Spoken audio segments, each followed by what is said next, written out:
안녕하세요, 이보엔입니다. 오늘 시간에도 또 게스트분 모셨는데요. 오랜만에 남자분을 모셨습니다. 본인 소개 직접 들어볼게요. 안녕하세요. 네, 안녕하세요. 저는 다른 분들하고 마찬가지로 저도 뭐 두만강을 건너서 중국과 라오스, 베트남 국경을 건너서 또 태국을 거쳐서 2007년도에 오게 됐습니다. 저는 그때 당시 원래 미국에 가려고 했었는데 그 이유가 뭐냐면 일단은 말은 안 통하지만 그래도 좀 뭐랄까 새로운 것을 좀 경험해보고 싶었고 또 한국에서 들려오는 소리를 들으니까 탈북민들 정착한 데 많은 어려움이 있다는 얘기를 듣게 되면서 어차피 힘든 거라 하면 그냥 뭐 맨땅에 헤딩 한번 해볼까? 네, 그런 생각으로 해봤던 것 같습니다. 전 여기 맨땅이 아니라 콘크리트에 저는 박았는데 거기는 뭔가요? 지철원님과 방송을 하게 됐는데 아무래도 또 사업을 하고 계시고 하다 보니까 오늘 좀 그런 이야기들도 좀 다양한 우리가 들어보지 못했던 그런 이야기들도 함께 드려보려고 합니다. 우리 시청자분들도 많이 궁금해 하실 것 같은데요. 북한에서는 그럼 고향은 어디셨어요? 저는 함경북도 해령시에서 한 60리 정도 들어가면 학포 탄강이라는 곳이 있어요. 그래서 학포요? 학포 탄강이라고 학포. 있는데, 네네. 아. 거기서 그냥 일반 그 갱도는 아니고 난장 직장에서 일을 했는데 그냥 평범하게 살았죠. 평범하게 살다가 94년도에 그 김일성이 죽고 나서 그 이후부터 뭐 북한의 배급 체제가 뭐 붕괴가 됐고 고난의 행군을 한다고 하는데 그래서 그때 당시 엄청 힘들었죠. 어렸을 때 기억은 항상 배고픔이었고 그래서 저 같은 경우에도 뭐 12살 때부터 그냥 기차역에서 꽃제비도 치고 또 뭐 엄마나 뭐 누나도 중국에 뭐 다니고 하다 보니까 뭐 그런 뭐랄까 좀 균형 잡힌 그런 삶을 살지는 못했던 것 같아요. 그래서 뭐 집안에도 남자들 뿐이었고 집 밖에 나가도 꽃제비들 뿐이었고 그런 속에서 살아갔는데 어찌 보면 그렇게 살다 보니까 북한에 대해서 좀 더 잘 알게 됐고 또 특히 북한의 그 소외받고 네.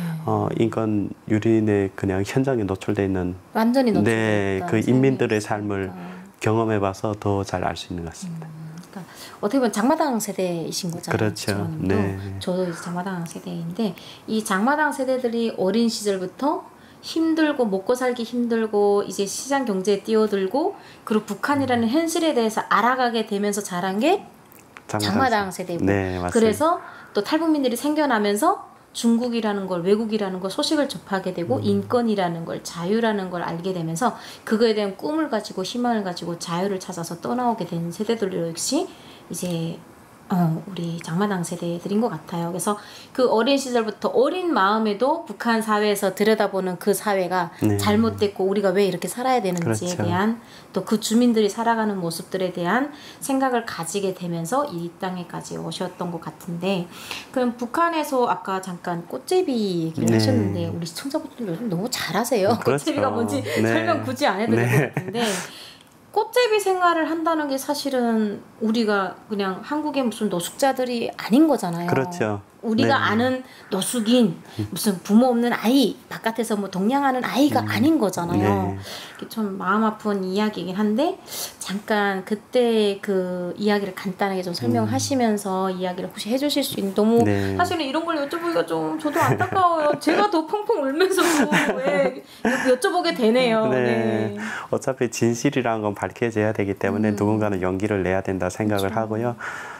그때 당시 고난의 행군 당시에 꽃제비는 여러 가지 부류로 나뉘었죠. 정말 집이 없는 꽃제비도 있었고 집이 있는데 집에 먹을 게 없으니까 밖에 나온 꽃제비도 있었고 또 연령에 따라서 뭐 이 가정이 한 개의 그 무리가 돼서 가정 꽃제비도 있었고 맞아요. 또 어른 꽃제비도 있었고 아이 꽃제비도 있었어요. 근데 그때 당시 뭐 북한이라는 게 유교 문화가 강하다 보니까 어떠한 그런 나이로 인한 그 세대나 세력이 만들어지는 것이 아니고 힘에 의한 세력이 만들어졌죠. 맞아요. 그러다 보니까 뭐 어른 꽃제비들도 뭐 아이들 꽃제비들이 돌 던지면 말을 못하고 왜냐하면 아이들을 뭉쳐서 그치. 폭행할 수 있기 때문에 맞아요. 그때 당시 그런 것들이 있다 보니까 줄을 잘 서는 게 맞아요. 그게 아주 중요했고 저 같은 경우에 뭐 그래도 뭐 형이 북한에서 뭐 꽃집 왕초 하다 보니까 왕초, 네. 오, 왕초 오랜만에 듣네요. 네, 이거. 그래서 네, 저는 그렇게 뭐지 뭐 어린 애들이나 아니면 윗사람들한테 덜 네, 시달림을 받았던 것 같고 또 나름 어깨에 힘도 들어갔었고 네. 그렇지만 약자를 괴롭히진 않았습니다. 저는 꽃제비는 아니었지만 꽃제비들이 많이 당했었죠. 뭐 먹어도 막 이렇게 숨기고 먹고 꽃제비들을 막 어떻게 하게 되면 정말 가서 때려놓고 나도 지금 겨우 사 먹는 건데 네. 왜 뺏어 먹어 막 이러고 돈 훔쳐가고 이러면 맞아요. 또 찾지 못해서 막 근데 왕초를 잡아가지고 나 어떻게 했는데 어떻게 했는데 너 얼마 줄 테니까 걔 잡아와 하게 되면 잡아오더라고요. 네. 그리고 또 그 잔탱이들도 그렇게 사고를 탁 뭔가 이제 확보를 하게 되면 그 왕초한테 또 갖다 바치더라고요. 보고를 해야죠. 네. 아담에 맞죠. 그 네. 왕초는 이렇게 앉아있더라고요. 어느 그렇죠, 순간. 그렇죠. 앉아 있죠. 형님이 이렇게 하고 그 뒤에 계신 분도 이렇게 하고 앉아 계셨던 건 아니죠? 째려봤죠. 말 잘 듣는지 안 듣는지.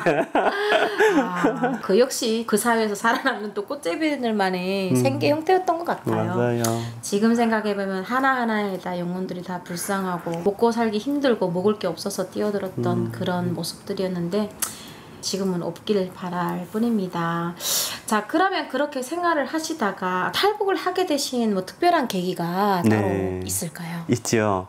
저는 그때 당시 꽃제비를 하면서 그냥 저희 살던 곳에서 한 10어리, 20리 정도 더 산속으로 들어가면 22호 정치범 수용소가 있었어요. 그때 당시 22호 정치범 수용소에서 석탄이 나왔어요. 갈탄이 그게? 나왔는데 그래서 정치범 수용소 그 죄수들이 석탄을 캐내죠. 막 석탄을 캐내면 그것을 어디 가져가냐면 청진화력발전소에 실어 가야 돼요.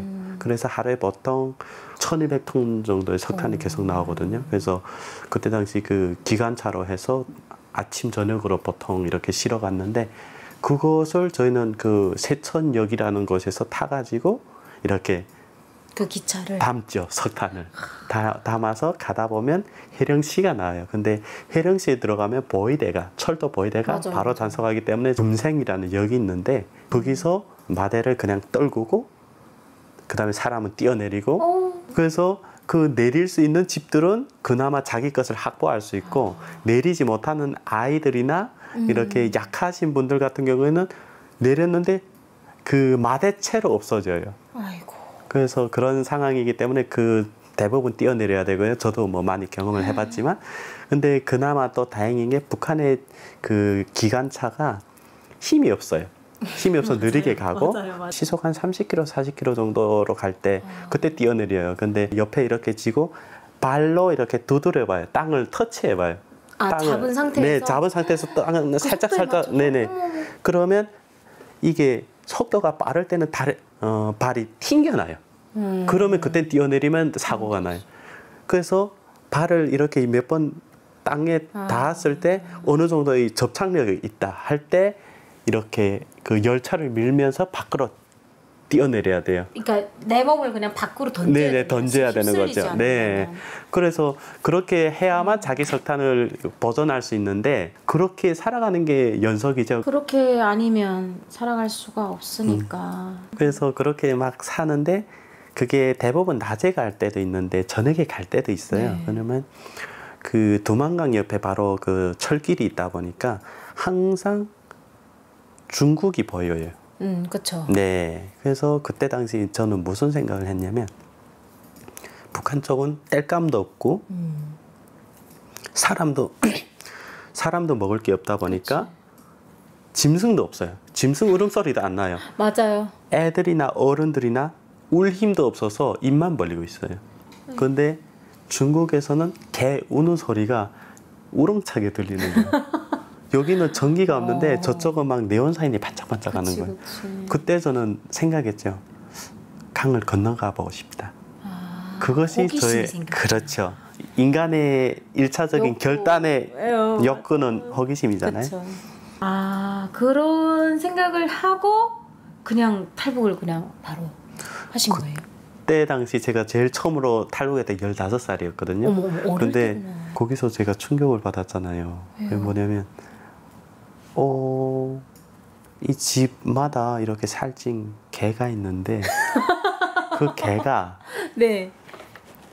돼지고기 국물에 밥을 말아준 걸 먹고 있는 거예요. 그걸 보면서 저는 생각이 바뀌었죠. 왜냐하면 이 밥에 돼지고기국을 먹이고 기아집에서 비단 옷을 입고 네, 이것이 그 김일성이 평생의 수건이라고 했거든요. 그쵸. 근데 이미 이쪽에서는 사람을 넘어서 집에 있는 가축이 그 단계를 진행하고 있더라고요. 그래서 그냥 우리가 많이 속어 살았구나 했는데 중국에 와서 중국 사람들이 말하는 게 핵을 하라고 했냐, 누가 미사일을 하라고 했냐, 하지 말라는 걸 국제법을 자꾸 위반하기 때문에 봉쇄가 되는 거다라고 말하는 거예요. 근데 그 말 들어봤는데 입이 10개여도 반론을 할 수가 없는 거예요. 막 그래서 그런 걸 보면서 말은 못했죠. 근데 거기서 또 한 가지 제가 당황한 말을 들었죠. 왜냐하면 노래가 있잖아요. 뭐 쪽잠에 제기밥을 드시면서 천령을 넘어가시고 장군님의 사랑에 뭐 우리는 잠도 못 들고 이런. 네, 근데 실제로 너희가 진짜 그 쪽잠에 제기밥을 먹는다고 하면 그럼 그거는 부은 거냐 아니면 살찐 거냐라고 말하는데 거기에다 더는 할 말이 없는 거예요. 그래서 아 그렇구나. 아무리 말해도 지겠구나. 그래서 그냥 네, 알겠다고 그냥 그렇게 했죠. 근데 그때 당시 저는 중국에서 아무리 일을 못해도 한 달에 일하면 500위안을 번다는 얘기를 들었어요. 근데 북한에서는 탄광에서 아무리 뼈 빠지게 일해도 술을 한 병에 두부 한 모도 먹을 수 없잖아요. 그렇죠. 그러다 보니까 그냥 이 땅은 떠나야 되는 게 맞구나. 그래서 언젠가는 탈북하리라라는 마음을 안고 집으로 돌아갔죠. 아, 갔다 왔다 거예요? 그렇죠. 아, 정말로 호기심이었구나. 그렇죠. 와. 네, 저희 뇌리에 떠나지 않았던 말이 있어요. 중국은 아무리 못 벌어도 500위안은 번다. 500위안을 북한 돈으로 생각하면 얼마지? 그리고 그 돈을 우리 지금 현재 예를 들어서 강냉이를 사 먹으면 몇백 킬로지? 이런 생각이 계속 나니까 이게 계산적이지 않을 수가 없는 거예요. 그러면서 개밥그릇도 보이고. 그렇죠. 아니 저희가 생일에도 못 먹는 이 팝인데 그 쌀밥을 그 걔들은 매일 생일을 세는 거잖아요. 매일 명절이고 그런 걸 보면서 나 이거 군침이 돌는데 나 지금 밥 먹었는데 왜 군침이 돌지? 네, 그래서 그 모습을 보면서 이게 탈북해야 되겠구나. 그리고 각을 보고 있었고 그러다가 제가 북한에서 석탄도 캐고 네. 그리고 발전소 건설, 오랑천 삼수발전소 저는 다 나가봤어요. 그러면서 그 환경에 대해서 또 말씀드리려고 하면 그래요. 그런 얘기들. 네, 삼수발전소에서는 저희가 그 방벽을 쌓잖아요. 물볼을 만드는 그쪽에 시멘트를 이렇게 막아야 되니까 그 산을 깎는 작업을 했었어요. 아, 산을 깎아서. 네, 산을 이렇게 사각으로 깎고 여기다 이제 볼을 세우고 수차를 놔야 되는 거예요. 그래야 물이 이렇게 잡혀서 떨어지니까. 근데 이거를 하는데 정과 한마로만 하는 거예요. 한마는 치면 그냥 손 때리기 좋게 이렇게 동글동글해지고 정때도 이렇게 싹 그냥 위에가 다 마모가 돼서 마모도 되고 그냥 그 사이가 찢어도 지고 그냥 정이 하도 때려서. 그렇죠. 그리고 또 질도 안 좋잖아요. 북한의 그런 정때가 막 이렇게 보면 보통은 육각을 많이 쓰는데 이것도 정말 쉽지 않죠. 그리고 또 북한은 그 모든 것을 운송할 때 찔통으로 나르잖아요. 네. 찔통으로 나르는데 찔통이 쇠로 만들었어요. 쇠로 만들다 보니까 이게 내구성은 좋죠. 쇠니까. 그렇지. 근데 대신 그만큼 살을 파죠. 그렇죠. 무겁고. 게다가 막 어떤 거는 이렇게 얇은 걸로 이 들것에 줄을 만들었는데 키도 작고 그 돌을 날라야 되고 이게 몸에 근육도 없잖아요. 그리고 대부분 뼈의 그치. 가죽이니까 너무 아픈 거예요. 저녁이 되면 빨갛게 되고.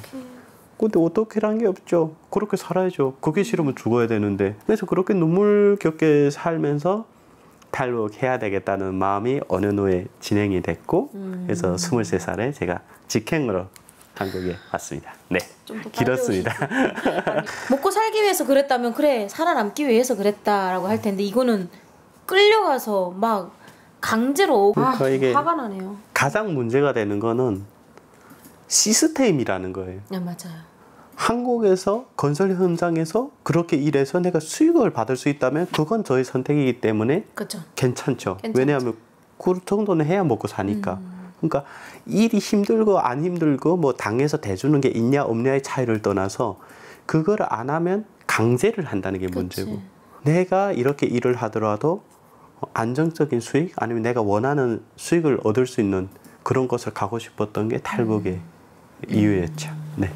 그럼 탈북하실 때 같이 가족들이 다 넘으신 건가요? 아니면 혼자? 넘을 때는 형이랑 같이 넘었죠. 그래서 형이랑 같이 넘었는데 저희 형이 좀 뭐라 그럴까 몸이 조금 불편하거든요. 그러다 보니까 북한에서도 목발을 짚고 다니고 그래서 제가 등에는 짐을 지고 한쪽에는 형을 잡고 한쪽에는 목발을 잡고 이렇게 넘었는데 북한에 4월에도 북한은 눈이 오기 때문에 그쵸. 그때 폭설이 내렸어요. 눈이 오다 보니까 그 두만강물이 아이스 슬러시처럼 이런 눈덩어리들이 퉁퉁 떠내려오는 거예요. 어떤 건지 알 것 같아요. 네, 너무 오고 나니까 인생에 제일 잘한 선택 2가지 중에 1가지라고 생각할 정도로. 저도 그래요. 제 인생에 20대 탈북을 두만강을 건너서 한국까지 오게 된 이게 내 생애 최고 아직까지는 내 생애 최고의 선택이 바로 그 탈북이고 지금 한국에 살아가는 모습인 것 같은데 그렇게 어렵게 정말 형하고 같이 두 손을 꼭 잡고 그래도 탈북을 성공하셨잖아요. 네. 그렇게 넘으셔가지고 중국에서 또 바로 한국을 오기가 쉽지 않잖아요. 네. 처음으로 넘어오고 했는데 네. 그 선택을 할 수 있는 그런 발판이나 뭐 그런 건 좀 있었나요, 그래도? 저희가 처음에 형이랑 같이 넘을 때 무계획이 계획이라고 떠날 수는 없는 길이고 말 그대로 목숨을 걸어야 되는 길이기 그쵸. 때문에 그래서 엄마가 한국에 먼저 오셔가지고 형이랑 연락이 됐고 그래서 형한테 제가 소식을 듣고 바로 저는 무조건 가겠다라고 했고 그래서 넘어왔죠. 그러다 보니까 중국에서도 뭐 제가 두만강 건너서 연길에 들어가자마자 그 구출이 시작됐어요. 탈북이 그 브로커들의 작업이 시작됐는데 그래서 그 넘어갔는데 거기서도 형이랑 저랑 또 갈라져야만 했어요. 왜냐하면 그때 당시 북한에 아버님도 계셨어요. 그래서 아버님을 모셔와야 되는 그런 책임감이 있기 때문에 그리고 또 한 가지는 형이 장애인이다 보니까 표적이 되기 쉬웠어요. 그쵸. 네, 아무래도. 네, 그래서 단속 걸리면 정말 누군가 그 다 같이 도망치기 힘든 상황이고 하니까 그래서 형이 그때 얘기를 하더라고요.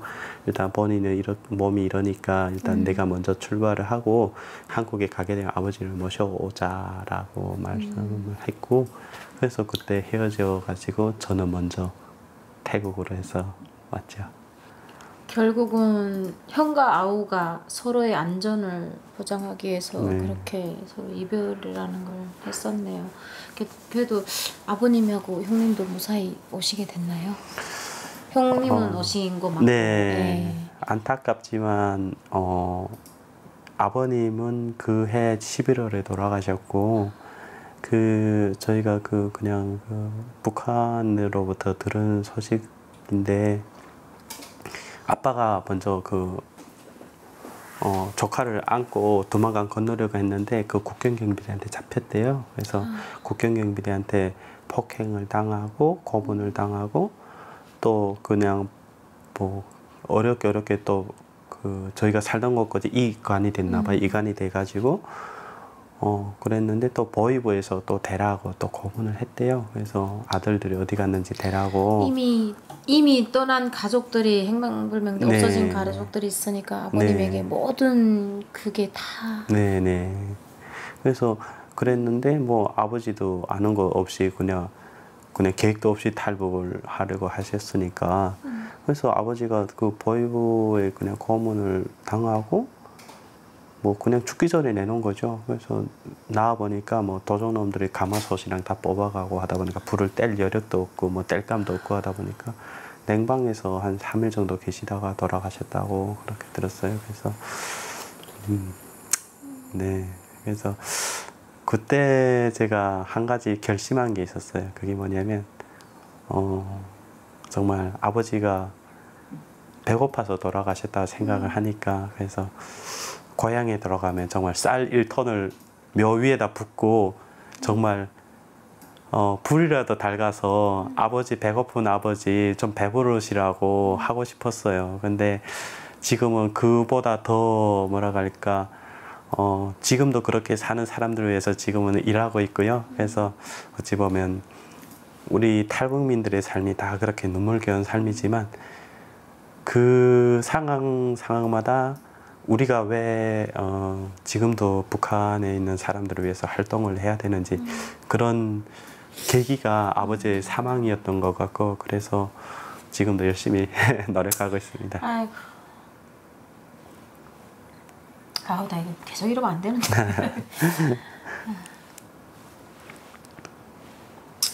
아, 배고파서 추위에 굶고 추위에 그렇게 또 돌아가시면 아버님 산소에 진짜 쌀을 부어드리겠다는 얼마나 한이 맺혔으면 얼마나 그거에 대한 게 한이 있으면 그런 생각을 아들이 할까. 근데 아직도 이렇게 이루지 못하고 있는 게 탈북민들의 현실입니다. 그래서 방송 이어가야 되는데 계속 말문이 막히네요. 중국에서의 그 화려한 모습 또 호기심을 갖고 넘었었다가 북한에 대한 이야기를 듣고 이게 우리가 뭔가 잘못했네 했는데 또 어떻게 중국이 아니라 한국까지 바로 오게 되고 오는 동안에는 또 다른 많은 것들을 우리가 느끼셨을 것 같아요. 왜냐면 여러 다양한 탈북민들도 만나고 또 이런저런 고생하신 분들도 또 보고 또 그 오는 노종이 정말 목숨 그 100% 200%에 죽을지 살지 모르는 그 기로에서 우리가 오는 게 탈북의 여정인데 어떤 마음이셨어요? 탈북의 여정길에서? 일단은 뭐라고 할까 그러니까 제가 태어나서 북한에서는 차라고 타봤자 기차밖에 없었어요. 근데 중국을 거쳐서 오는데 정말 못 타본 교통수단이 없는 것 같아요. 오토바이도 타고 뭐 몇 킬로 가고 또 뭐 택시 타고 몇 킬로 가고 자가용 타고 몇 킬로 가고 버스 또 몇 킬로 타고 그리고 심지어 타고. 화물차에 탔는데 이틀 동안 나올 수 없어가지고 그 안에서 용변을 봐야 되고 그냥 다행인 건 그 화물 트럭이 안이 다 껌껌하니까 그래도 덜 민망할 정도였고 그래도 죽는 것보다 나으니까 당연하죠. 그렇게 해서 왔는데 또 뭐 동남아로 오는 게 그 정글이 장난 아니잖아요. 맞아요. 긁히고 핥히고 그냥 멍들고 그런 상황에서도 결심을 한 게 있고 북한에서 뭐 돌격대 뭐 그런 뭐 청년 돌격대 그런 생활까지 뭐 발전소 건설이나 이런 데까지 나갔다 왔으니까 그러니까 뭐 그런 거에 또 괜찮긴 했는데 지금 와서 다시 하라면 못할 것 같고요. 네, 지금 와서 하라면 다시 못할 것 같고 그리고 또 지금 와서는 한국에 오길 잘했다 생각을 하고요. 그리고 또 지금 와서 사는 삶이 너무 자유롭고 행복하기 때문에 그래서 그때 선택이 조금 뭐 다른 선택으로 돌릴 수는 있었지만 그래도 감사한 삶이고 또 한국에 와서도 너무 많은 저 자신의 성장이 있었고 환경의 변화가 있었기 그쵸. 때문에 그래서 뿌듯하게 잘 살고 있습니다. 아유, 그러면 됐습니다. 우리가 여기까지 온 이유가 바로 그것이고 행복을 찾고 자유를 찾고 내 스스로가 하고 싶고 누군가를 위해서 할 수 있는 일이 있다는 게 얼마나 맞아요. 감사한 거예요. 그렇잖아요. 네. 정말 그런 걸 보면 저도 너무 감사하게 생각하고 있는데 그 한국에 오셔가지고 들은 것도 있고 마냥 좋지 않다는 기억도 있고 미국까지 가려고 10개월 버텼는데 못 갔네. 네.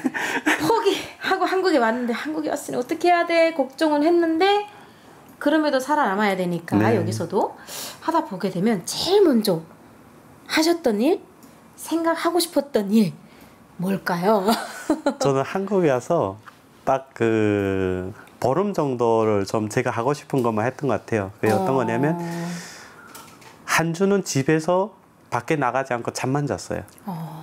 근데 그 이유가 뭐냐면 북한에서는 하루라도 직장 출근 안 하게 되면 잡혀 나가잖아요. 맞아요. 데리러 오거든요. 또 데리러 나간데 예를 들어 한 번은 도망칠 수 있어요. 안 나갈 수 있는데 숨거나 그게 누적이 되고 하면 맞아요. 선배들한테 폭행당해요.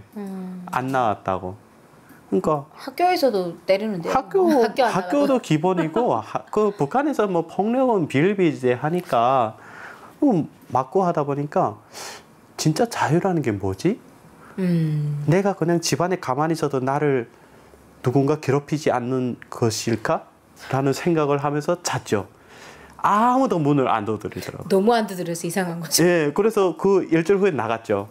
나가서 한 주 동안은 또 친구들 집에 다니면서 친구들하고 얘기도 하고, 그리고 또 전철이란 게 뭔지, 버스라는 건 어떻게 타는지 이런 거 하나하나 배우다 보니까 한 보름 정도는 그렇게 했고, 그 이후부터는 뭐 다양한 뭐 한국사의 그 플라즈마 코팅하는 그런 회사에서도 한 1개월간 일을 해보고, 그리고 또 직업 훈련 하는 데서 뭐 그 지게차나 아니면 포크레인 같은 거 학원에서 배워보고, 네, 중장비 학원도 다녀보고 그랬는데, 결론은 그거 하던 거와 별개로 지금 다른 일을 하고 있죠.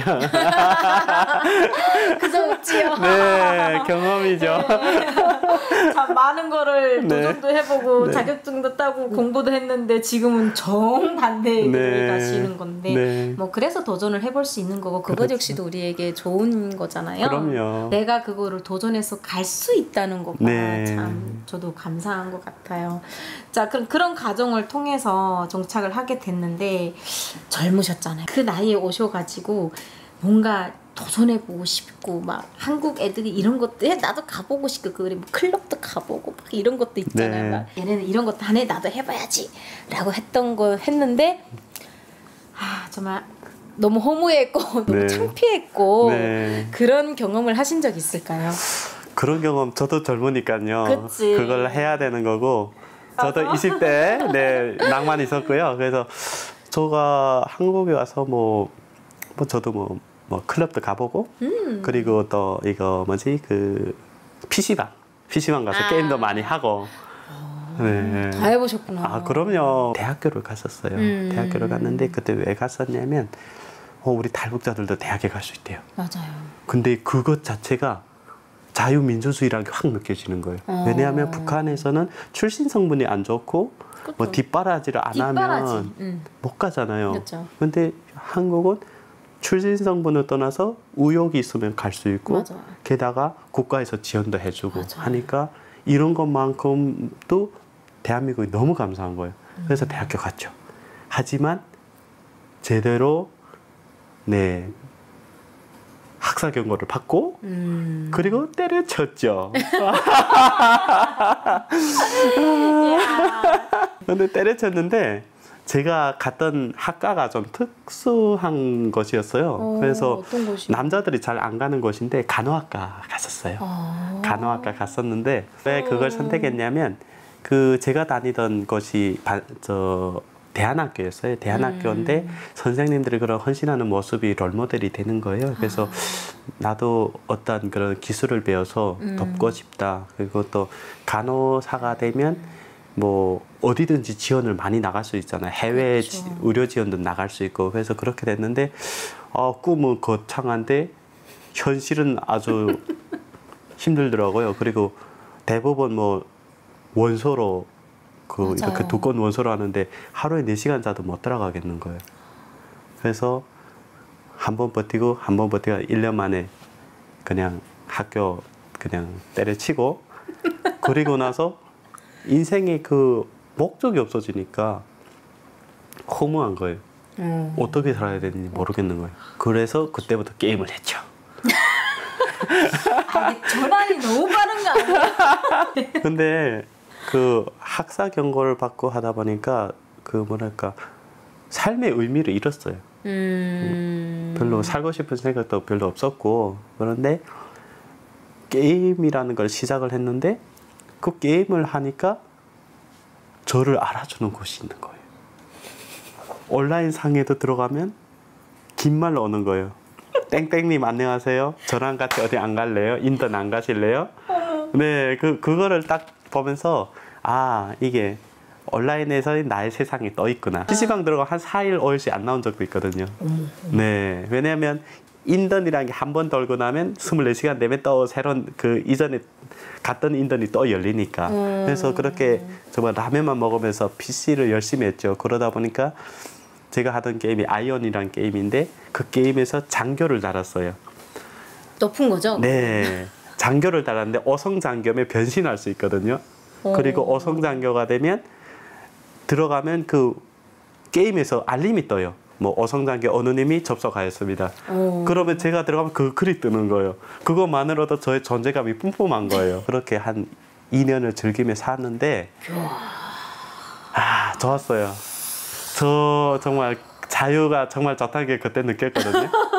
그래서 그렇게 사는데 형이 얘기를 했어요. 한 번은 오라고 해가지고 형 만나러 갔는데 이렇게 우리가 힘들게 봤고 또 우리가 저번 지키지 못한 가족도 있는데 이렇게 사는 것보다 좀 더 정상적으로 좀 더 잘 살아보면 안 되겠냐라는 말을 하는 거예요. 그래서 알겠다. 그럼 뭐 대학교 한번 진학해 보겠다. 뭐 믿지야 본전이니까.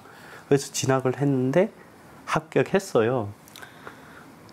진짜 이럴 때 쓰는 말인 것 같아요. 다이나믹하네요. 네, 합격을 했는데 이번엔 또 별다른, 그러니까 기존에 다니던 학과랑 또 별다른 것이에요. 그 어디 다녔었냐면 제가 동국대학교 경찰행정학과를 다녔어요. 민주경찰이 되고 싶었거든요. 학점에 대한 트라우마가 있다 보니까 뭐 이번에 또 안 되면 또 때려치우지라는 생각을 했는데 학점이 잘 나온 거예요.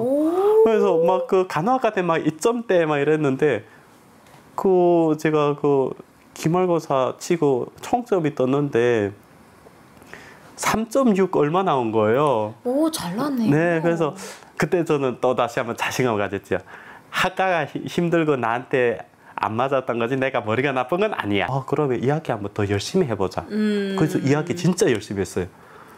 그래서 2학기에는 B 딱 하나 맞고 다 A 받았어요. 오, 대단하신데. 네, 그래서 그때 그렇게 자신감을 가지면서 그 자신감이 한국사에서 정착하고 성공할 수 있다는 그 자신감으로 바뀌더라고요. 그때 당시 제가 지금 일하고 있는 곳에서 활동을 하고 있었거든요. 그래서 제가 지금 일하는 곳은 2010년도 4월에 그 발대식을 가진 북한인권단체 나우라는 곳인데 저희는 이런 글로만 하는 게 아니고 행동하는 양심이라 해가지고 남과 북 해외 청년들이 함께 북한 인권의 목소리를 내자라는 취지로 활동을 하고 있었고 제가 또 미국에 나가게 됐어요. 그때 한 8개월간 어학연수 나가게 됐는데 그때 나가서 제가 왜 인권이라는 것이 중요한지 그리고 세상은 얼마나 넓은지 그리고 왜 세상은 피해자의 목소리를 들어주는지에 대해서 알게 됐죠. 그리고 제가 그때 당시 미국에 나가서 뭐 자유나 평화, 안보, 인권 이런 것들을 두루 경험하면서 좀 더 제가 앞으로 나갈 미래가 그려지는 청사진의 계기가 미국에 나갔을 때였거든요. 그래서 그때 들어오면서 북한 인권 활동을 계속하게 됐고 경찰행정학과 졸업하면 보통 경찰을 한다고 생각은 하지만 아무튼 지금 경찰은 아니고요. 지금 인권단체에서 일하고 있습니다. 지금 지초로님과 이렇게 이야기를 나눠가고 있는데 한국에 와서 그렇게 여러 가지 도전들을 하고 있고 하는데 사실 저는 클럽 못 가본 사람 중에 한 명이거든요. 그 문화적인 것 자체가 일단 다르고 그렇잖아요. 그리고 노는 스타일 우린 맨날 군중무용하고 그럼요. 대중율동체제학 하던 사람들이 그걸 접했을 때 느낌이나 감정들은 달랐을 것 같아요. 그럼요. 처음에 딱 들어갔을 때는 이게 북한에서 말하던 썩고병든 자본주의 세상이구나. 이게 바로 그 퇴폐하다는 것이구나 라고 그렇게 했는데 언젠가는 저도 이렇게 즐기고 있더라고요. 그리고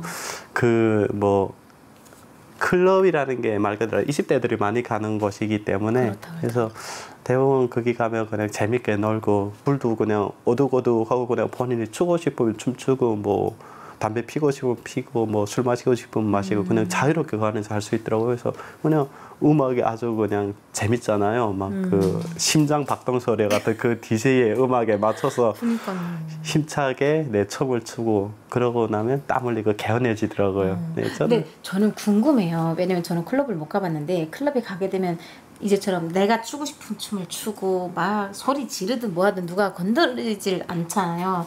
근데 우리는 약간 북한의 스타일이 남아있잖아요. 네. 한마디로 노래 창법도 다르고 네. 일단은 춤추는 것도 조금 이상하지 않을까 싶거든요. 네. 처음부터 가서 막 이렇게 춤추거나 이러지는 못했을 거고. 네. 잘 추시나요? 춤은? 그 클럽 춤 이런 건 좀 다른가? 우리 클럽 감독님은 춤- 가보셨나요? 클럽? 클럽 춤은 다르죠. 그러니까 네, 그걸 하셨어요, 근데? 연령별로 달라요.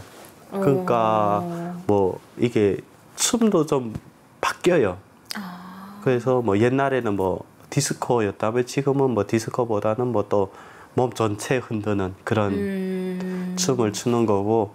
그래서 지금이라면 지금도 가셨단 건가요? 20대? 잠깐만요. 이거 조심하셔야 돼요. 이 방송을 네. 5개월짜리 따님이 있다고 들었거든요. 네. 이거를 아내분이 보신다고 말 잘하셔야 돼요. 지금 좀 전에 보면 제가 이거 편집 안 할 겁니다. 지금은 몸을 흔드는 춤으로 바뀌었다는 거는 네. 지금도 가셨다는 소리거든요. 아내분 알고 계시나요? 갑자기 취재로 바뀌었습니다. 영화에서 봤던 것 같은데. 이건 아닌 것 같은데. 이 카메라가 잡고 있었기 때문에 거짓말하시면 안 됩니다. 네. 가신 거죠? 30대 초반까지 갔었죠. 네. 네. 그럼요. 갔었죠. 재미나게. 재미나게. 네. 돈 내잖아요. 무료죠. 클럽. 나이트랑 달라요. 나이트 클럽은 입장료가 있고. 아, 클럽은 네, 없어요? 클럽은 없어요. 그냥 신분증만 보여주면 돼요. 성인이라는 거. 팅을 한다고 했던 그런 곳은 나이트 클럽이죠. 그럼 클럽은 또 그런 게 없는 그냥 거예요? 춤추고 마시고 노는. 네, 건전합니다. 아, 뭐 믿으시네. 가보셔야 믿으실 건데 가보셔야 될 것 같아요. 그래서 놀라웠던 적응하지 못했던 그 클럽 안에서 아, 처음부터 잘 놀았던 건 아니죠? 아니죠. 클럽 갔는데 북한 춤을 췄죠. 그랬더니 다 쳐다보더라고요. 북한에서 남자들이 추는 춤은 한계가 있거든요. 여자들도 마찬가지지만 그 북한 남자들만의 이 그루브와 춤 스타일이 있거든요. 아, 이거 정말 했죠? 아껴야 되는데. 네. 했죠? 네. 그러다가 다 쳐다보지 않았어요? 다 쳐다봤죠. 근데 좋았어요. 그것마저도 똑똑하니까. 티니까. 캐릭터가 완전 근데 제가 관종은 아니어서 한 번으로 족하고요. 그러면 안 했죠. 다음에 또 했으면 쫓겨났을 거예요. 아, 그럼요. 그러고 나서 이게 잘 안 맞구나. 갈 것이 아니구나. 네, 그렇게 됐죠. 참 재밌는 추억으로 남네요. 네. 경험을 다 해봐서 뭐 한국에 와서 못 해본 건 없어가지고 한은 안 쌓이는 것 같아요. 또 놀이공원 같은 데도 또 가보셨을 거잖아요. 네. 어떠셨어요?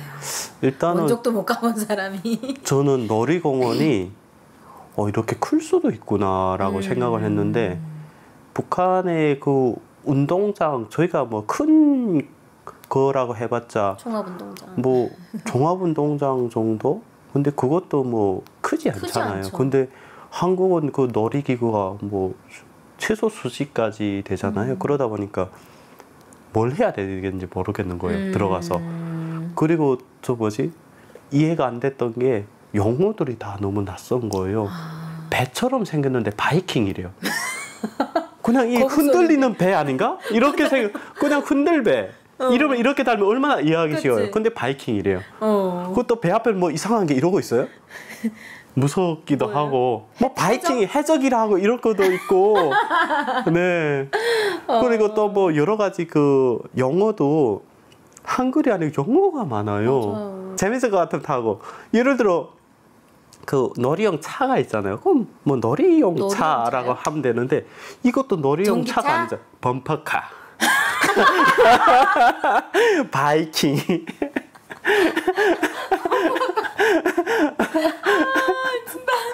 네, 그런 거 보면서 이게 정말 힘들구나. 놀이공원에 와도 이게 정착이라는 게 놀이공원에 오면 스트레스 해소가 아니고 스트레스는 쌓이는구나. 그런 걸 보면 이 범위와 네. 그 정말 그 놀이기구들의 다양성을 보면 정말 북한 진짜 또 화가 나는 거예요. 진짜 놀지 못한 것도 화나는데 그 장난해 막 이러는 네. 거죠. 맞아요. 아니 저희는 솔직히 놀이공원 못 가봐도 좋아요. 아 대신 공부할 수 있는 시간에 공부해야 되는 나이에 호미는 지어주지 말았으면 좋겠거든요. 근데 아니 연필을 지어야 될 손에 호미를 지어주고 손에 물집이 다 잡히는데 맞아요. 북한에서 그 물집을 물뚱거리라잖아요. 물뚱거리가 막 잡히는데 그래도 막 선생들이 물진기. 그러면 그거를 시켜야 되니까 저는 놀이공원에 와서도 어릴 때 생각 많이 하죠. 내가 어리다면 뭘 먼저 탔을까? 그때 보면 그 말 있잖아요. 해전목마. 아, 맞아요. 네, 그걸 해전목마. 탔을 것 같은데 지금은 그런 건 안 타고 뭐 바이킹이나 아니면 뭐 좀 스릴 있는 그, 거. 네, 네. 북한에서 그 해전 열차라고 하는 여기서 뭐 저기 에버랜드인가 그쪽에서는 뭐 독수리 요새라고 하던데 네. 이렇게 도는 거 있잖아요. 네, 네, 네. 익스프레스인가 뭔가. 네, 이렇게 휙휙 네. 도는 거 있잖아요. 네, 네. 북한에서는 관성열차. 네, 네, 네. 간성열차라고. 관성열차 두 그래서 바퀴짜리. 간성열차를 안 하고 그때 그 친구가 또 그 아까 그 말씀하신 대로 그렇게 명칭을 사용하는 거예요. 사진 찍어 보내. 뭐든지 사진 찍어서. 네. 야, 우리가 지금 창피하고 아 그때 왜 그랬을까 이러지만 근데 지금도 역시 갈팡질팡할 때가 많답니다. 그럼요. 네. 자, 한국에 오셔가지고 부모님을 만나셨고 네. 지금은 아까 들으셨을 때 또 가정도 이루셨다고 네. 들었어요. 네. 지금 따님이 네. 몇 개월이라고요? 5개월이라고 하셨죠. 네. 너무 예쁘죠. 그 뭐라 할까. 그냥 자기 자식이어서 그런지 모르겠는데 그냥 예뻐요. 맞아요. 그 아기 아빠가 되고 아빠가 되어보고 누군가의 남편이 되어보고 또 부모가 되어 입장에서 한 가정의 가장으로서 그 위치에 서보니 또 북한에서의 나의 부모님을 바라봤던 그 시선과 또 부모가 된 입장에서 자식을 보는 입장, 아내를 보는 입장은 또 많은 마음이 좀 많은 거가 오고 갈 것 같아요. 네. 어떠세요? 일단은 자식으로서 부모를 볼 때는 좀 이성적으로 많이 바라보는 것 같고요. 부모라는 존재를. 자식이 생기고 나서 부모를 바라봤을 땐 감성적으로 바라보게 되는 것 같아요. 자식이 생기고 나서 부모를 바라봤을 땐 감성적으로 바라보게 되는 것 같아요. 어제도 제가 그 강원도 홍천에서 옥수수 수확을 하는데 요즘 날이 엄청 덥잖아요. 그래서 일을 하는데 너무 덥더라고요. 그 상황 속에서 옥수수를 자루에 담아서 맸는데 갑자기 아버지 생각나는 거예요. 아이고. 왜냐하면 아버지가 저희가 성인이 될 때까지 아버지가 저희를 혼자서 키우다시피 하셨으니까 그 옥수수 마대를 맸는데 그 북한에서 그 더운 삼복에도 쉬지 못하고 그 석탄 마대를 매서 아파트 계단으로 올려서 팔던 아버지 생각이 나는 거예요. 그러면서 정말 그냥 자식들을 더 많이 사랑해줘야 되겠다라는 그런 생각을 하게 되면서 위로는 할 수 없지만 아래로라도 더 잘해야 되겠다라는 그런 생각을 하게 됐던 것 같아요. 그렇죠. 원래 자식이 아무리 잘 해봤자 부모 사랑을 못 쫓아가고요. 크기로 부모의 마음을 잴 수는 없지만 그 크기는 다 못 담을 거예요. 네. 아, 한국에 와서 네. 정말 이건 정말 놀랍다라고 생각했던 거. 사건, 현장, 어떤 물건 뭐였다라는 게 있을까요? 저는 한국에 와서 가장 놀랐던 건 선거권인 것 같아요. 선거권. 네. 북한도 투표권이 있고 한국도 있지만 북한은 그 권리라고 주어진 것이지만 그걸 안 하면 뭐 감옥에 가거나 뭐 호상 비판 당하거나 그런 상황인데 여기는 본인이 찍고 싶은 사람을 찍어야 되니까 그리고 또 한 가지는 북한은 그냥 아무 개를 하면 된다고 이렇게 명단이 있으면 그 이름을 쓰면 되는데 그쵸. 여기는 유세를 하잖아요. 아저씨 나이 많으신 남자분들도 깡충깡충 뛰면서 유세를 하는 모습들 보면서 아 이게 남조선이구나. 아빠 사원 맞아요. 그런 걸 보면서 아 재밌다. 그리고 또 가장 중요한 거는 국민의 그 권리 그리고 국민의 선택이 본인의 삶에 영향을 준다는 것 자체가 그쵸. 그 선택 때문에 바뀔 수도 있고 안 바뀔 수도 있다는 이런 변화가 가능한 세상, 변화가 없는 북한과 달리 변화가 가능한 선거, 이런 것들이 정말 놀라운 자유민주주의였던 것 같아요. 맞아요. 그렇잖아요. 내가 참여했다는 의미지. 그렇죠. 선택할 수는 이 사람을 없죠. 선택한 거예요 라는 게 아니잖아요. 그렇죠. 출석 체크죠. 출석, 네. 그렇죠. 맞아. 출석부를 그냥 그 투표권을 부르는 거예요. 그냥. 그러니까 이제 그게 너무 이제 다른 네. 차이인 건데. 저는 그 대통령 욕할 수 있는 거. 나 대통령 시켜도 난 안 할 거예요. 대통령 욕할 수 있는 거. 저도 한국에 와서 한 5년까지는 대통령 욕을 못했어요. 왜냐하면 왠지 그 북한에서 대통령 욕하면 잡혀가잖아요. 아, 그렇죠. 왠지 한국에서도 잡혀갈 것 같은 게 몸에 남아있는 거예요. 그래서 그냥 뭐 잘못된가? 그리고 한 5년까지는 또 한국 정치도 몰라요. 그치, 모르죠. 정치가 뭔지 정치가 뉴스에서 뭐예요? 나오는 소리가 어디 여야가 뭔지도 모르는 여야가 뭔지 국회가 뭔지도 몰라. 외교가 뭔지 안보가 뭔지 모르죠. 장관이 뭐지? 국무총리는 뭐지? 모르죠. 뭘? 게다가 차관도 있어요. 그러니까요. 근데 이 차관이랑 그 어뚜가 다른 나라에서 빌려오는 돈의 차관이랑 어뚜도 비슷하거든요. 그러니까 이게 말 그대로 그 용어가 어려웠어. 맞아요. 대학교 가서도 네이버로 한글을 검색했어요. 예를 들어 뭐 아이러니하다, 뭐 이율배반적이다. 이게 무슨 소리냐 대체. 네이버에 들어가서 이율배반적, 아이러니 뭐 이런 거 치면 설명이 나오잖아요. 나오죠. 그럼 북한말로 그냥 앞뒤가 안 맞다는 소리네.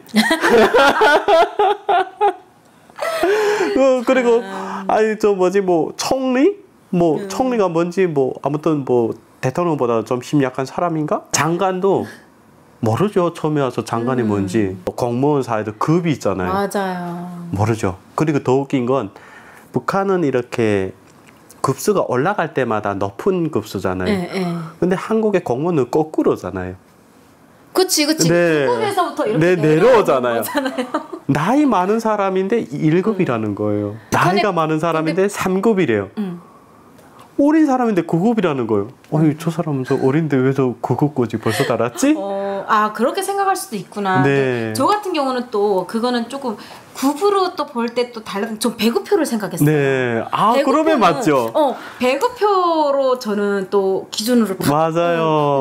근데 들어보니까 또 네. 그럴 수도 있겠네요. 네. 근데 저는 배급표로 생각했어요. 우리 아버지가 이제 제철소에서 용해공. 그럼 1급이시겠네요? 네, 그래서 1급이었거든요. 알아요. 1급이 그 쌀이 하루 나오는 쌀 그 배급 양이 900g인가 맞아요. 그랬어요. 2급이 800이에요. 네, 2급이 알아요. 8급이고 내가 학생 때 우리 엄마가 나보다도 더 작더라고요. 그러면 부양이 300g, 그다음에 학생이 4급인가 학생이 그런데 그 5급. 5급인데 500g인가 나왔어요. 맞아요. 네. 그래가지고 우리 엄마가 맨날 우리 아버지가 놀리게 되면 엄마가 너희들보다 밥을 적게 먹어야 돼. 맞아요. 놀렸거든요. 그거는 보통 북한에서 다 하는 얘기죠. 네. 그래가지고 그 엄마는 어른인데 왜 작을까?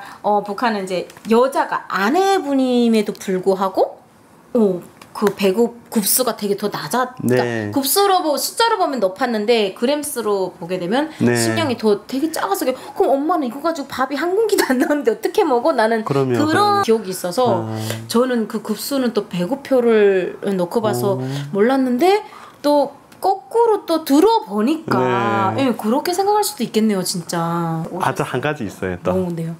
그게 뭐냐면 엘리베이터 탈 때. 네. 그 보통 내려가면 내려가는 버튼을 눌러야 되잖아요. 그렇죠. 근데 지금도 올라오는 버튼 누를 때가 있어요. 엘리베이터 올라와야 된다 생각해서. 보통은 내려가는 버튼을 눌러야 되잖아요. 내려갈 때는. 근데 엘리베이터가 저층에 있으면 올라오는 버튼 누르게 되는 거예요. 올라오라고. 지금도 그럴 때 있어요. 신기하네요, 또. 엘리베이터를 부른다고 생각하는 거예요. 엘리베이터를 호출한다 생각하는 거예요. 내가 내려간다고 생각하는 게 아니고. 생각의 차이들. 근데 약간 생각하시는 게 조금 남다르신 것 같아요. 그거를 그리고 행동으로 옮기시는 것도 조금은 우리를 말하면 좀 특출하신 예측 불허죠. 네. 근데 너무 재밌게 자기의 라이프를 즐기시는 것 같아서 보기가 너무 좋으신 것 같아요. 한국에 그때 오셨을 때 한국의 음식 문화도 되게 다양하잖아요. 네. 근데 요즘 젊은 친구들은 막 햄버거, 치킨인데 그렇죠. 저는 치킨 1년에 12달까지 안 먹거든요. 정말요? 네. 그 맛있는 걸. 피자도 잘 안 먹어요. 그 맛있는 걸. 이거 약간 좀 이상한 것 같긴 해요.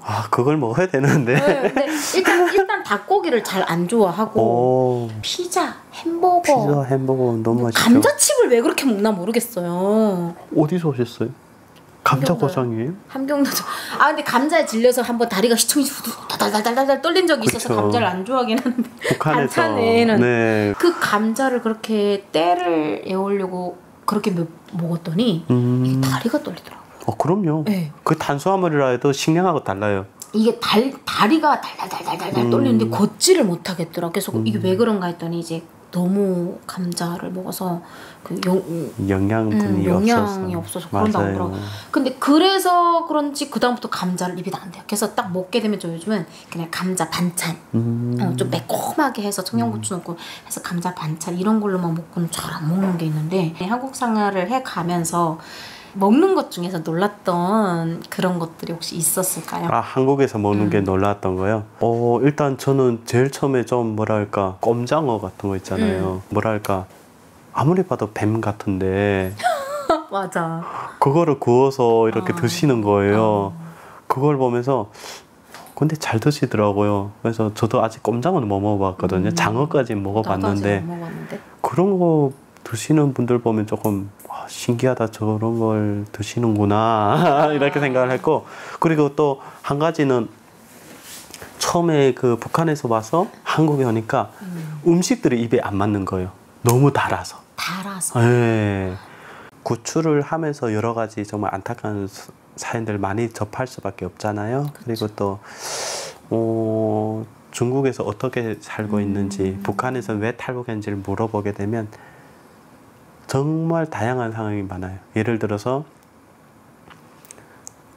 군에 입대했다가 올 때 들고 온 게 군복 한 벌밖에 없는데, 입은 군복밖에 없는데 제대할 때 그거를 팔아서 담배 장사를 시작했다는 거예요. 담배 장사 시작해서 어느 정도 좀 키울까 해서 돈을 모았는데 화폐 기억되니까 다 종이 쪼가리가 돼서 탈북한 사람 있고, 그리고 또 북한의 그 가족이 다 굶어 죽고 나서 어쩔 수 없이 탈북한 사람도 있고, 중국을 건너서 장백적으로 오는 중에 너무 추워서 운막 같은 데 들어가니까 밀가루가 조금 있더래요. 그 밀가루 조금 있는 거 대충 그냥 그 죽처럼 끓여 먹고 추워서 불 펴놓고 잤는데 그 불이 농막에 번져가지고 등이 다 화상을 입은 여자도 있고, 또 중국에서의 삶이라는 거는 다양한데 가정이 있는 집에 들어갔다가 애를 낳고 나서 3일 만에 애를 뺏기고 쫓겨난 정말 중국판 대리모도 있었고,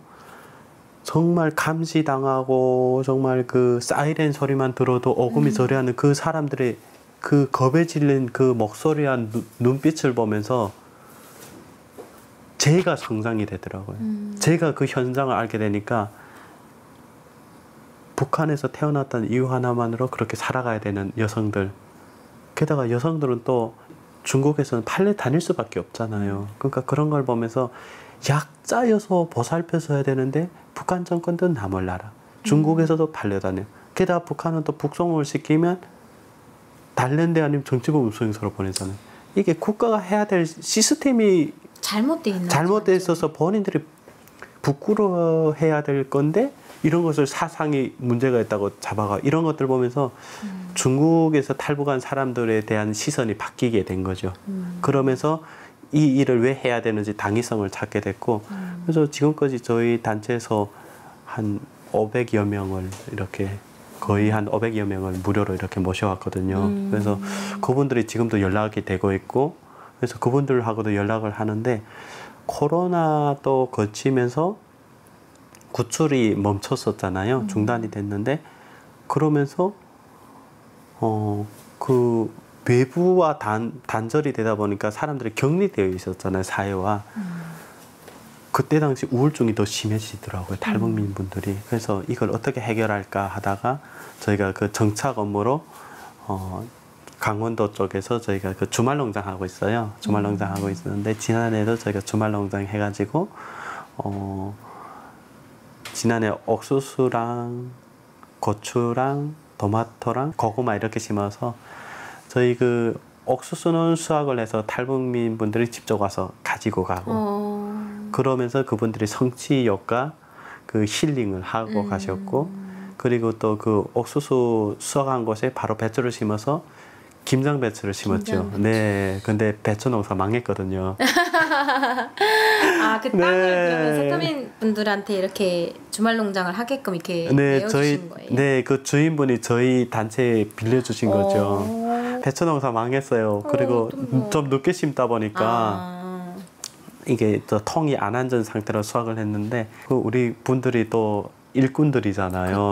솜씨가 빠르고, 네, 그 삶이었으니까. 맞아요. 네, 그러니까 이게 배워서 되는 게 아니고 몸에서 나오는 거고.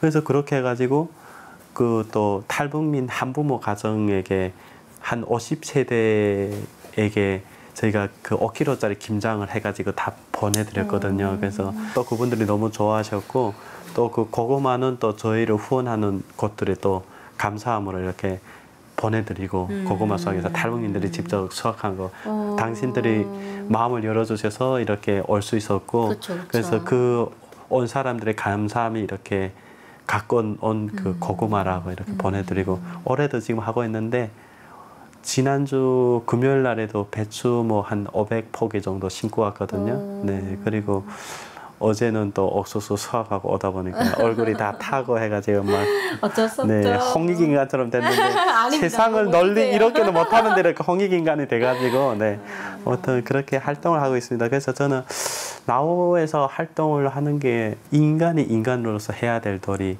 어려운 사람을 보면 도와야 되는 그런 의무 그런 것들을 생각하다 보니까 지금 뭐 구출일이나 아니면 뭐 정착 업무나 너무 즐겁고 또 어찌 보면 저는 일단 구출을 하면서 저 중국에서 이렇게 도움을 요청하는 분들을 더 많이 모셔오고 싶은 마음이고 그리고 또 한국에 오셔서도 우울증이나 그 혼자 미혼모로 육아로 힘드신 분들이 그래도 조금은 좀 뭐랄까 세상 사는 동네에서 산다는 느낌이 들도록 저 그분들에게 좀 따뜻함을 전하고 싶고 그래서 그냥 네 그냥 생명 구출도 하고 생명이 잘 살도록 이렇게 돕기도 하고 그래서 그런 걸 하면서 그냥 추후의 목표로는 탈북민 분들이 그 시골에서 저 정착을 해서 성공적으로 살 수 있는 그것까지가 목표거든요. 그래서 뭐 어떻게 하든 정착을 하는 게 중요한 것이고 정착을 해서 그분이 성공을 해야 고향과 연락이 됐을 때 돈을 보내도 그래도 뭐지 바닥을 긁는 돈이 아니라 그래도 퍼주는 돈이 되는 거고 그리고 이분들이 성공해서 잘 산다는 목소리가 들어가야 북한 주민들도 인식의 변화가 와서 남한과 통일해야 되겠다는 생각이 오는 것이지 북한에서 한국에 연락을 했는데 한국도 힘들다 수급비로만 살아간다 그렇게 하면 자유가 좋다고는 하지만 실제로 그 뭐랄까 들리는 소식이 뭐 그렇게 귀에 와닿지 않으면 그러면 그것도 별로 북한 주민들의 인식 변화에는 도움이 안 된다고 생각을 해요. 그래서 그렇게 좀 성공한 탈북민 분들도 많이 나왔으면 좋겠고 그래서 이분들 고향에 연락을 했을 때 북한 주민들의 인식도 변화가 되고 한국에서부터 통합이 되고 융합이 돼야 통일이 돼서도 분열이 아닌 통합이 될 거라 믿기 때문에 그래서 그런 활동을 하고요. 또 단체에서도 또 통일이 됐을 때 고향에 가서 정말 그 본인만 잘 먹고 잘 살려는 게 아니고 당신들에게 도움이 되기 위해서 다양한 많은 지식을 배웠고 그걸 전하기 위해서 왔다는 그런 사람이 로 키우는 그런 교육도 하고 있고요. 저희 단체 그런 교육도 하고 있고 이런 정착 프로그램 구출 그리고 또 한국 국민들에게 북한의 인권이 이렇게 열악하다는 것을 캠페인으로 보여드리기도 하고. 네. 너무 좋네요. 저는 들어는 봤었지만 또 정확히까지는 몰랐었는데 이렇게 정말 생명을 살리고 또 구출해내고 정말 지옥 어떻게 보면 정말 암흑에서부터 이제 빛으로부터 꺼내주시는 거잖아요. 그런 사업을 하시고 또 빛에 꺼내놨더니 너무 뜨거워 너무 어떻게 안 되는 거를 또 보살피시고 또 잘 키워나갈 수 있게끔 살아나갈 수 있게끔 도와주시는 일과 북한을 알리고 또 북한의 인권에 대해서 이렇게 하시는 사업이라는 게 사실은 쉽지는 않아요. 그러니까 누구나가 할 수 있는 일이 아니거든요. 그래서 정말 대신 이제 감사드린다는 말씀을 드리고 싶고, 이제 말이 나왔으니 말이지, 그 지금 나우라는 그 단체에서 그런 활동을 하시면서 가장 기억에 남는 사람, 가장 기억에 남는 어떤 이야기가 혹시 있을까요? 네. 일단은 그 좀 뭐라 그럴까 조금 웃기면서도 슬픈 사연이거든요. 물론 뭐 다 눈물겨운 사연인데 그 중에서도 좀 웃기면서 슬픈 사연이라면 저희가 가끔 탈북민들 구출이 되면 안전한 나라로 왔을 때 저희가 마중 나갈 때가 있어요. 가서 좀 생필품도 사드리고 오는 여정이 힘들었으니까 조금 좀 그 깨끗한 숙소에서 머무르면서 맛있는 음식을 대접하고 그리고 나서 한국에 뭐 꼭 연락하라고 이렇게 하는 그런 업무를 할 때가 있는데 그때마다 좀 당황할 때가 많아요. 예를 들면 어떤 거냐면 보통 저희는 호텔에서랑 묵게 되면 다음날은 피곤하면 늦잠을 자잖아요. 그런데 탈북민분들은 아침을 꼭 챙겨드려야 되는 거예요. 그러다 보니까 아침 8시경에 이렇게 그 탈북민분들 잘 있는지 이렇게 그 현장에 나간 사람이 이렇게 간 거예요. 현장에 나갔던 사람이 갔는데 그분들이 이렇게 다 앉아 있는 거예요. 밥을 언제 주는지 가족 전체가 이렇게 앉아 있고 침구류는 굳이 정리 안 해도 되잖아요. 침구류를 이렇게 다 개어놓고 이렇게 앉아 있는 거예요. 그리고 저희 그때 당시 저 현장에 나갔던 그분이 말씀하시기로는 전날에 과일 같은 거랑 빵이랑 남은 거를 배고플 때 드시라고 드렸대요. 근데 그건 또 배낭에 다 넣어놓고 있는 거예요. 안 먹고 아끼느라고. 아까우니까. 네, 그래서 그것이 하나의 정말 뭐랄까 웃기면서도 슬픈 현실이고요. 또 한 가지가 뭐냐면 또 사줄 수도 있는. 네, 그럼요. 그렇죠. 당연한 건데. 그리고 또 한 가지 웃기는 건 뭐냐면, 그러니까 좀 웃기면서 슬프죠. 슬픈 네. 얘기는 뭐냐면, 이게 탈북민들이 오시게 되면 옷 전체가 흙탕이고, 그 다음에 막 멍이 있고, 막 모기한테 물리고, 긁히고 그렇잖아요. 그래서 그런 상황을 대비해서 저희가 그 파스를 이렇게 저 아픈데 이렇게 붙이라고 쓰는데 그것도 몸 전체 다 붙인 거예요. 파스를? 그리고 뜨겁다고 날린 거예요. 당연하지. 공짜니까. 아이고. 치약 칫솔을 넣잖아요. 한 명이 다 넣어버려가지고 다른 사람은 치약 없다고 칫솔 없다고 그러는 거예요. 그래서 이거 다 나눠줘야 돼요.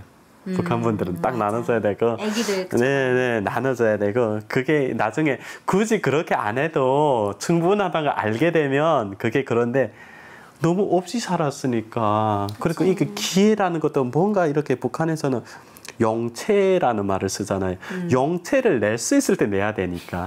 그게 몸에 배어 있다 보니까 없어진다는 거예요. 그래서 그런 걸 보면. 그랬어요? 아니 그게 저는 아니겠어요, 뭐. 그 얘기를 그 현장에 나갔던 분이 해주시는 거예요. 그리고 저도 그 파스나 이런 건 저도 직접 봤거든요. 나갔다가 웃기면서도 슬프고 과거의 나를 보는 것 같아서 너무 불쌍한 거예요. 한 명 한 명이. 그래서 그 중에 보면 또 막 최연소는 막 2살짜리 애들도 막 탈북을 하거든요. 아이고. 그런 걸 보면서 마음이 아프고 그냥 바람이 있다면 그 분들이 빨리 이제는 그 동남아 정글이 아니라 그냥 굳이 탈북 안 해도 될 정도의 북한 인권이 향상이 됐으면 하는 게 바람이고 북한 인권은 해야 되고 누군가는 해야 되고 또 당사자인 저희가 외면을 한다면 북한 주민들의 그렇죠. 인권은 향상될 수가 없기 때문에 그래서 항상 그걸 위해 노력하고 그래서 저는 가끔 그런 얘기를 해요. 이런 분들도 계시거든요. 한국에선. 배고파서 밥이 없다고 하면 배고프면 라면 먹으면 된다고. 그 라면은 먹을 줄은 아는데 없으니까 굶어 죽는 거잖아요. 그래서 그치. 그 시청하시는 시청자분들도 아, 저 사람의 얘기는 저렇구나. 그리고 또 왜 이만갑이나 다른 언론에서 나오는 거랑 다른 얘기지라고 할 수 있는데 북한은 철저하게 블록화가 되어 있고 차단이 되어 있기 때문에 당하는 곳마다의 상황이 다르고 그리고 모든 그런 재난이나 사건 사고는 북한 정부가 무조건 은폐하고 소문이 안 나게 하기 때문에 그래서 각자의 삶이 다릅니다. 하지만 북한 주민들의 삶은 여전히 정말 대통령을 욕할 수 없고 선거권에 참여할 수 없고 집회 결사의 자유가 없는 것이기 때문에 북한의 헌법으로 북한이 살 수 있는 나라라고 보시기보다는 실제로 경험한 사람들의 그 경험을 통해서 실상을 통해서 여러분들이 좀 봐주시고 네 그리고 저렇게 힘들게 사는 북한 주민들이 있구나 하늘 아래 살고 있구나라는 걸 알아주셨으면 하는 그런 바람이 있는 것 같습니다. 맞아요. 한국에 오셔가지고 교통수단이 뭐 지하철, 버스, 관광버스, 고속버스, 우등버스 무슨 뭐가 왜 이렇게 많아요? 네. 뭐 SRT, KTX, 새마을호 뭐 진짜 뭐 기차도 모든 것들이 다 잘 돼 있고 나는 여기서도 부산에 전라도까지 그렇게 빨리 내려갈 줄은 몰랐어요. 그럼요, 엄청 빠르죠. 네. KTX 얼마나 빨라요. 그런 걸 보면서 혹시 재밌는 이야기나 나눌 이야기들 좀 있을까요? 일단 저는 지금은 차가 있으니까 그런데 옛날에 그 전철을 탈 때 카드 나오기 전에 티켓을 기계에서 이렇게 티켓을 돈 넣고 티켓을 받았었어요. 목적지까지 가는 네네. 그걸 누르면 티켓이 나왔는데 그 티켓을 넣으면 반대쪽으로 나가잖아요. 지잉하고 나오더라고요. 근데 저는 그 티켓이었잖아요. 네. 티켓이 들어갔는데 나오지 않는 거예요. 티켓을 찾아 들어가겠네. 객찰근도 열렸는데 그래가지고 한참 기다리고 있었는데 뒤에 따라오던 분이 왜 그래요 하는 거예요. 그래서 표라고 하잖아요. 북한은 차표라 하잖아요. 차표를 넣는데 안 나온다니까. 저 앞으로 나갔으니까 건너가서 꺼내면 된다는 거예요. 깜짝 놀랐죠. 그래가지고 그 다음에 솔직히 좀 매사하더라고요. 쪽팔려. 좀 쪽팔려. 창피했고 그리고 또 한 번은 롯데월드 처음으로 갔었을 때인데 친구가 롯데월드 안에서도 음료수랑 맥주랑 팔더라고요. 지금도 그런지 모르겠는데 이런 데 파는 데가 있잖아요. 그때 제가 어떻게 그 안에서 맥주를 어떻게 마셨던 기억이 있는데 북한에서 맥주라는 건 못 마셔봤잖아요. 그러니까 못 마셔보셨어요? 예, 맥주가 비싸잖아요. 그치. 아사히랑 그런 게 북한에도 있는데 엄청 비싸잖아요. 정말 그거는 잘 사는 사람들 먹는 거니까 저는 넝태기 넣어서 먹으니까 맥주를 좀 마시고 했는데 쓰러진 거예요. 오후 3시경인가 4시경인가 전철을 탔는데 10시경에 그 전철에서 일어났거든요. 어이구야. 근데 저는 분명 부평 쪽으로 가고 있었는데 이 차는 지금 저 반대쪽 인천 쪽으로 동인천 쪽으로 가고 있는 거예요. 왔다 갔다를 반복을 몇 번 하고 누워서 잔 거예요 그냥. 네, 많이 창피했죠. 신나게 진짜 기차놀이 하셨겠네요. 네, 그래서 그런 경험이 정말 전철에서 있었던 거고 그 외에도 뭐 버스를 타면 뭐 신기한 것들이 많이 있고 그래서 참 지금 보면 별거 아니고 그냥 웃음만 나오는 건데 그때 당시 그게 너무 신기하고 그것 자체가 웃기긴 하지만 저는 그것 자체도 재밌어요. 왜냐하면 누군가가 금방온 탈북민이 이런 똑같은 경험을 하게 된다면 그때는 너는 이것도 몰라가 아니라 그런 걸 경험한 사람으로서 나도 이런 상황이 있었고 그 상황이 반면 교사로 삼아서 모르는 사람들에게 자세하게 알려줄 수 있고 그리고 예를 들어 그거를 몰라서 좀 창피해야 하는 사람이 있으면 나도 옛날에 그랬는데 지금은 잘하니까 창피하지 말고 다 그렇게 살아가는 거라는 그런 거를 배워줄 수 있고 알려줄 수 있으니까 해서 조금 웃기기도 하고 그런 상황입니다.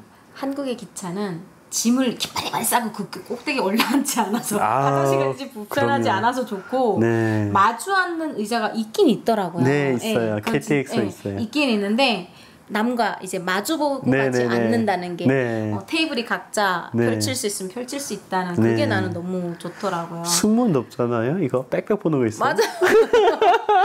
열차원. 하기만 되면 이렇게 해주실 없진 않은데 그냥 차마다 다 이렇게 있는 건 아니고 그러면 한 명 정도가 이렇게 하기만 하니까 그런 게 참 신기하긴 하네요.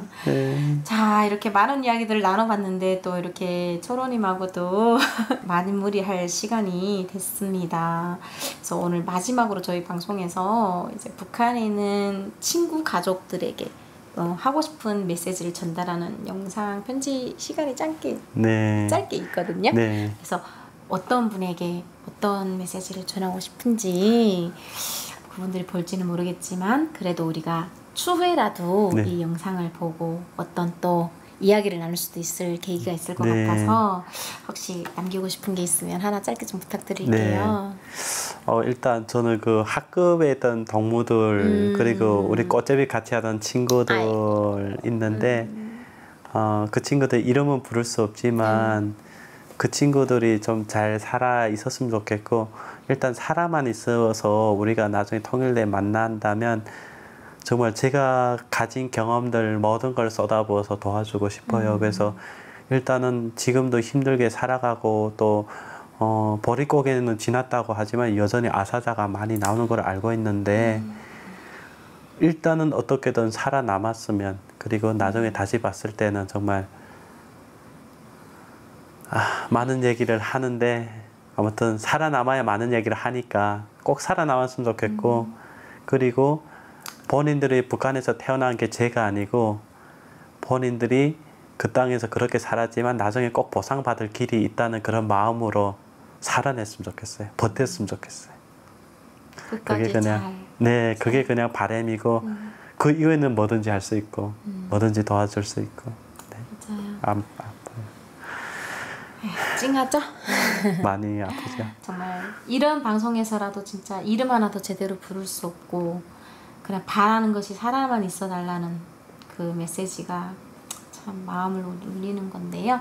그럼에도 불구하고 우리는 계속해서 그 날을 위해서 그런 날을 빨리 올 수 있게끔 하기 위해서 지금 초로님 같은 것도 그런 활동도 하고 계시고 저희들 역시도 또 그런 사업이나 그런 활동들에 참여하고 대한민국 국민들도 응원해 주시리라 좀 믿고 살아가도록 하겠습니다.